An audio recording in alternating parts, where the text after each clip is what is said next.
Hello everyone, welcome to the video of Approach to Learn Biochemistry in the new CBME curriculum. As a medical graduate, we should be knowing what is the new CBME curriculum. Only then we can train ourselves for the university exam as well as for the proposed national exit exam.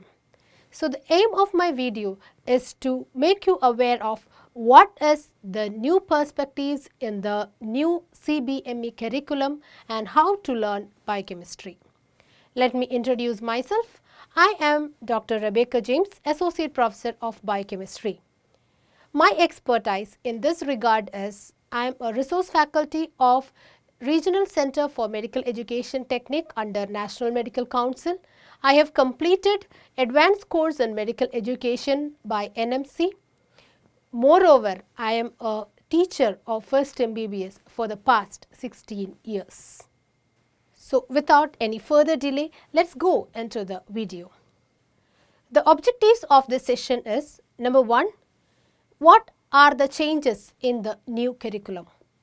Number 2, how to learn biochemistry in this new perspective. Third, what is the university exam pattern of this CBME? Number 4, I'll give you some tips to memorize biochemistry. And lastly, we'll learn some of the misconceptions in the biochemistry. Previously, the medical curriculum was based on the content and it is discipline based. Means there is different segments, anatomy is a segment, physiology is another segment, then biochemistry is another segment, like that. But now it's not like that. It is competency based on outcome, which means the curriculum has changed from a fragmented curriculum to an integrated curriculum. The traditional model was there is a curriculum and that curriculum is deriving the educational outcomes and the assessment, which means the curriculum is driving it. But now it's not like that. The healthcare needs of the society is generating certain competencies and outcome that is expected of an Indian medical graduate, and that is driving the curriculum, and the educational outcome come after it, and the assessment also is following it, which means it is deriving the curriculum or the healthcare needs of the society, and the competencies and the outcome is deriving the curriculum. That's the difference between the traditional and the new model. In the traditional curriculum, knowledge acquisition was given more importance, but now it's the knowledge application. And who is the driving force? The teacher is the driving force, but now it's not like that. Both the teacher and the student is having equal part. So it is more or less learner centric, not only the teacher centric. Previously, the summative assessment was given more importance, but now it's not like that. The formative assessment is also equally important to the summative assessment. So, these are some of the differences between the old one and the new one. So, now the model that we follow is skewed towards the SPICES model, that is, it is student centric. 2, it is problem solving, then it is integrated, and most importantly it is community based. Community based is having very importance nowadays, because we know that in the pandemic situation, like COVID-19 pandemic situation, a new module is added in the NMC curriculum to face the COVID pandemic, or how to face the pandemic situation is already added, because that is a health need. We understood that's a health need of the society. So the new curriculum is skewed towards the SPICES model, that is, it is student centric, it's problem solving, it's integrated, and it is community based. So if somebody is asking you, you are following the competency based medical education, can you define what is a competency? then we should be knowing that a competency is an observable ability of a health professional integrating several components like the knowledge, the skill, then the effective domain and the communication skill. I will explain it with an example. Take a busy OPD. A doctor is looking for the blood pressure examination of a patient. So, taking the blood pressure is a competency. The skill to take a blood pressure of a patient is a competency. So, how can we combine all these components in the competency called as taking the blood pressure? That is, so first is this competency is having a knowledge component. What is that knowledge component? There is a diastolic BP, there is systolic BP, there are factors that affects the systolic, there are the factors that affects the diastolic BP. So, this is the knowledge part. As a medical student, we should be able to read the competency table because based on this we are getting questions. So, I will just help you how to read a competency table. This competency table you will get from the NMC site. So, here this is the first column which is written a unique number for every competency, you do not have to worry about it. The second is what is the competency. So, here you can see that it is a discuss and interpret the laboratory analytes associated with the metabolism of carbohydrates. So, the next column is the domain where I should say that this is a domain or this is a competency where you should be knowing something like what is the this is a competency with a knowledge domain. The second is the level of the competency, which means that this knowledge domain to how much extent you should be knowing about the laboratory analytes associated with the metabolism of carbohydrates.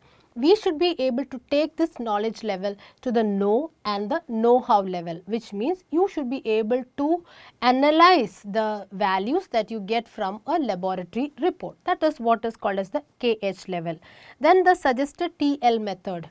The TL method is the teaching learning method we can use a lecture or a small group discussion like the practical session to teach such laboratory analyte reports.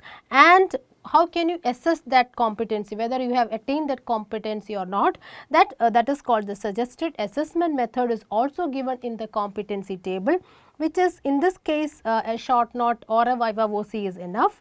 Then this topic is integrated to general medicine, which means the analysis of the metabolism of carbohydrates.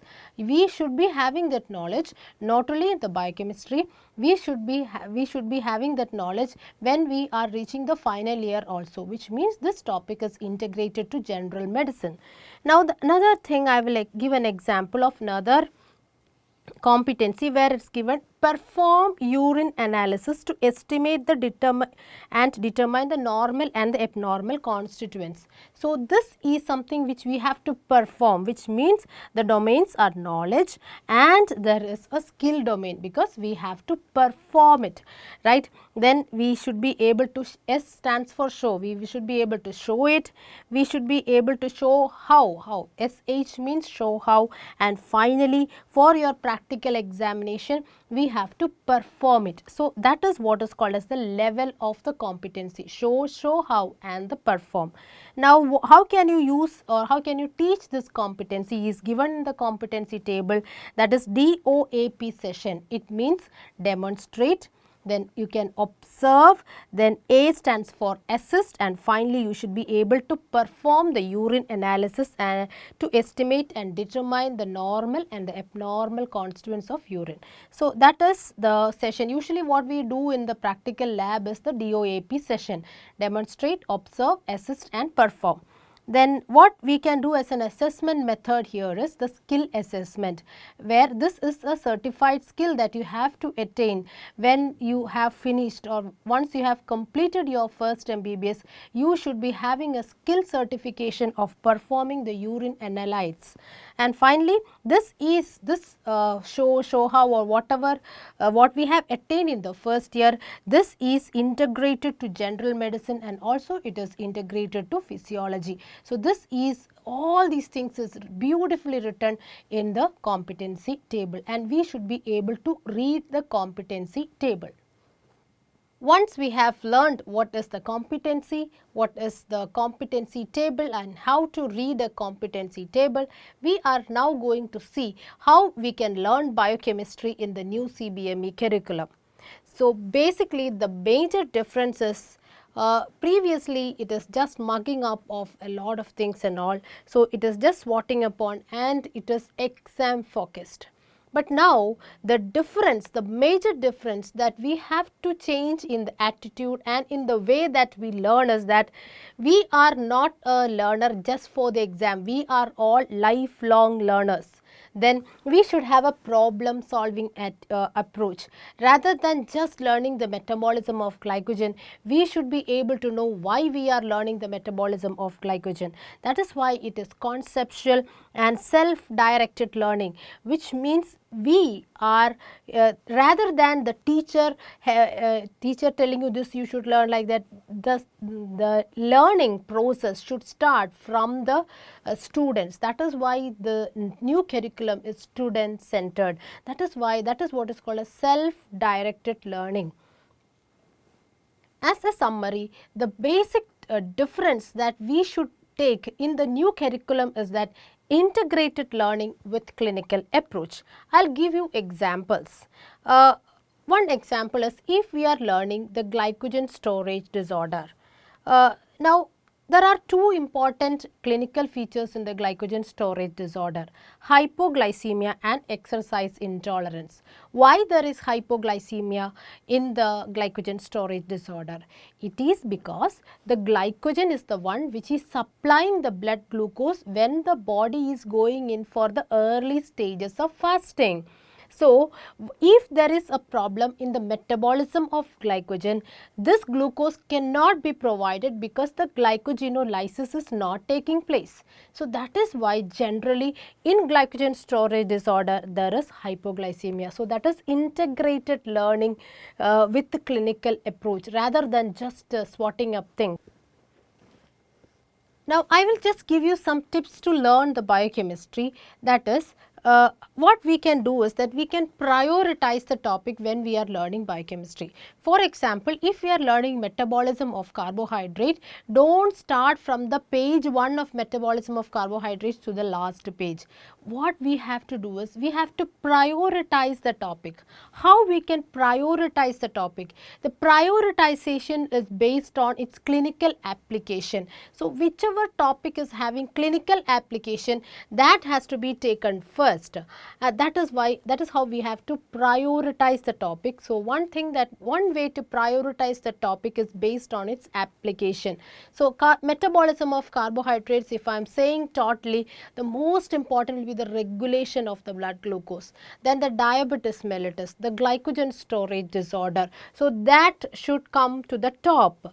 Then the next is that we can use the previous year questions. Even though the previous year curriculum is not the today's curriculum, but most of the questions, the topics, if you want to say the important topics, you can look at the previous year questions of a university. Then always see the clinical boxes. Why we should see the clinical boxes? Because the question is based on a clinical history.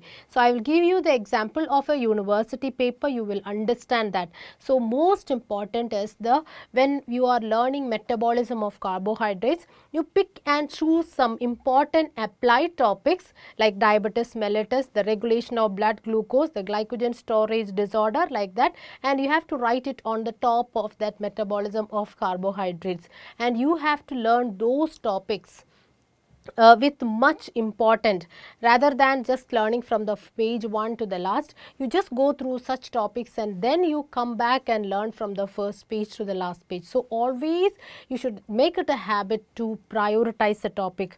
So, then list out the applied topics in every segment. As I have already told you, whenever you are learning a particular subject or a particular topic, you have to pick out the applied topics, and in the top of that page, you just write down the clinical feature of that particular disorder that is associated with metabolism of carbohydrate. For example, diabetes mellitus. So, just write the clinical features of diabetes mellitus, just write the clinical features of diabetic ketoacidosis, write the clinical features of von Gierke's disease on the front page itself. That will help you to find out or identify that particular case when a question is asked to you. So, first page is always you have to put some stick notes regarding all these things which I have told you.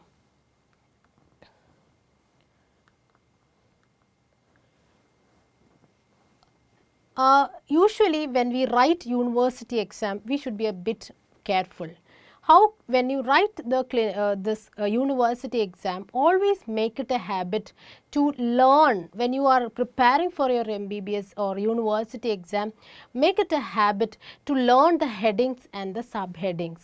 For example, if you are learning an essay on gluconeogenesis, what are the headings and the subheadings?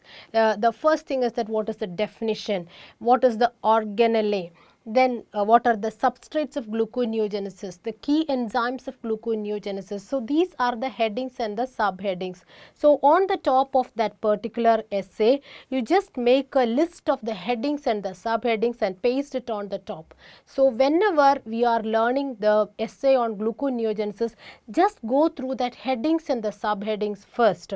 This will help you to memorize things better, because if the headings and the subheadings is at your hand, we can easily memorize what you have to write under the topic, under each heading. So, make it a habit about that, write the headings and the subheadings.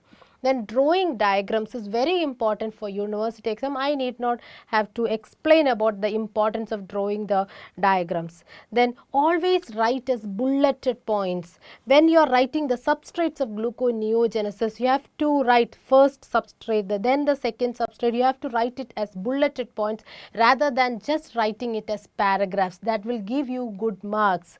Then legible writing, I always, you know that for every exam, it's always very important to be very legible in your writing and underline points. That is also equally important to grab marks for university exams. Then I will give you some tips to memorize the biochemistry.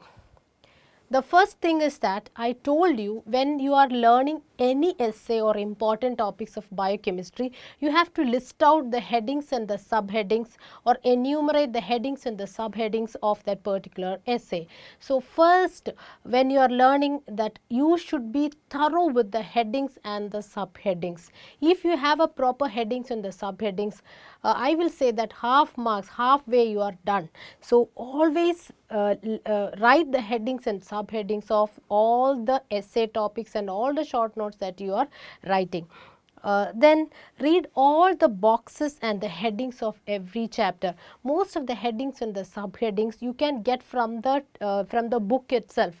So, always write that read all the boxes and always read the headings. Then another thing is that applied question. So, I told you the question is usually in the new pattern, it is not just asking you the question alone. You should be given, or you will be given, a clinical history. So, whenever you are learning the clinical boxes or the clinically applied topics in every chapters, you should list out the clinical features of that. Learn the books with concept learning, because that will give you a concrete idea, and will help you to list out the applied topics in almost every chapter. Then try to paste the complicated pathways on your walls, because if you are able to if you forget some clinic pathways very frequently, the simple technique that you can do is you just draw the pathway with your own handwriting. Don't use any printed format. With your own handwriting, you draw it and paste it on the wall, so that you will see every day that pathway, and you will never forget something which you have pasted on your wall. The best place to paste all these things, all these complicated pathways on your mirror, because every day you will see the mirror. So, if you see that pathway along with your beautiful face, then there is nothing more easier than that, so that you will never forget such things that you have pasted on the walls. Then very important, spend productive time for learning, especially for biochemistry. If you are learning, don't use those times which you are feeling sleepy, because that productive learning is important for volatile subjects like biochemistry. Then very important, the protein rich food. Carbohydrate rich food will induce sleep, whereas protein rich food will keep you awake. So always when you are preparing for your exams, eat lots of nuts, badam and all, so that it will keep you awake. So protein rich food is equally important, and nutrient rich food. Finally, very important, you have to correlate whatever things that you have learned. So if you have learned glycolysis at one stretch, and later on if you are learning the diabetes mellitus, you should be able to correlate diabetes mellitus with glycolysis. You should be able to correlate diabetes mellitus with glucose transporters. So correlate, apply and learn. That is also a very important tip to memorize things. I will just show you a university exam paper of the new curriculum. This is a theory exam paper. The total marks allotted is now 100 marks. So there is, it's a 3-hour exam, and we have long essay in the first part. There are 2 long essays, each of 15 marks, so total of 30 marks. Then this is an example of a long essay. You can see that this is a applied question, that is a clinical history is given and questions are asked. So if you are not thorough with that, then that question, the complete essay is gone. So always learn, prioritize the applied topics and enumerate the clinical features of every applied topics. The second is the short essay part, where it is 5 short essays are there, each of 8 marks. Then the short notes are there. You can see there are 5 questions, each of 4 marks, and precise answer questions are there, where you can see it is 1 mark question, and under that segment there is a segment for give the biochemical reasoning for. So this segment give precise answers. It's 1 mark question, and maybe 5 or 6 questions under that will be, 10 questions will be there, maybe 5 or 6 questions will be biochemical reasoning type.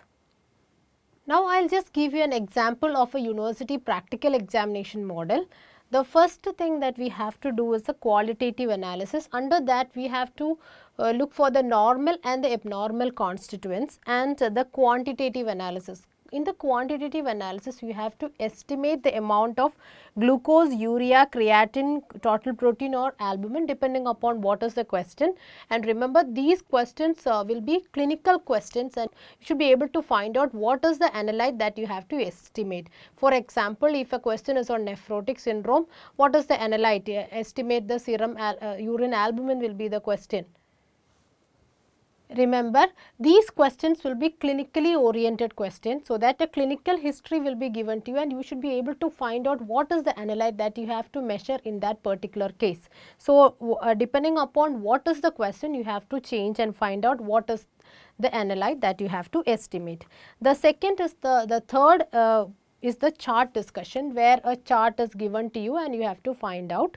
Then the OSP session is there, where there is objective structured practical examination. It is divided into performance and the non-performance station. Certain you have to perform and show how you are doing haze test. Then non-performance station is there, where there will be some questions, which means previously there were spotters, but now there is no spotters. The OSP session is there instead of that.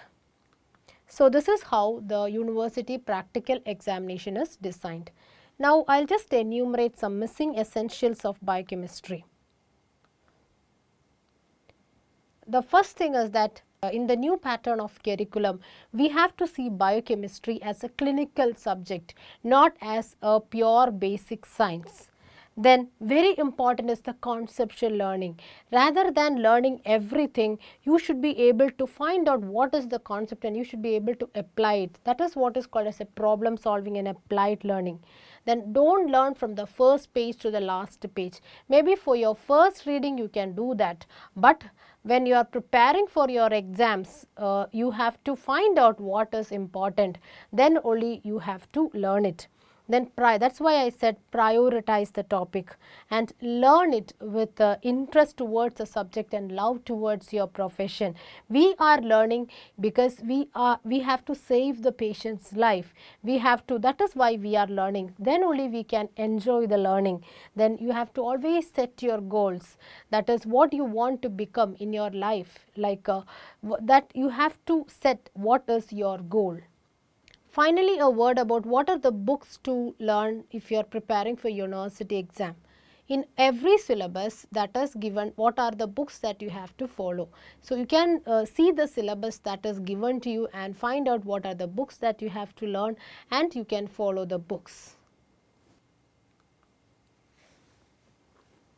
So, to conclude, way to get started is to quit talking and begin doing. So, with this small quote, let me conclude this session on how to learn biochemistry in the new CBME curriculum.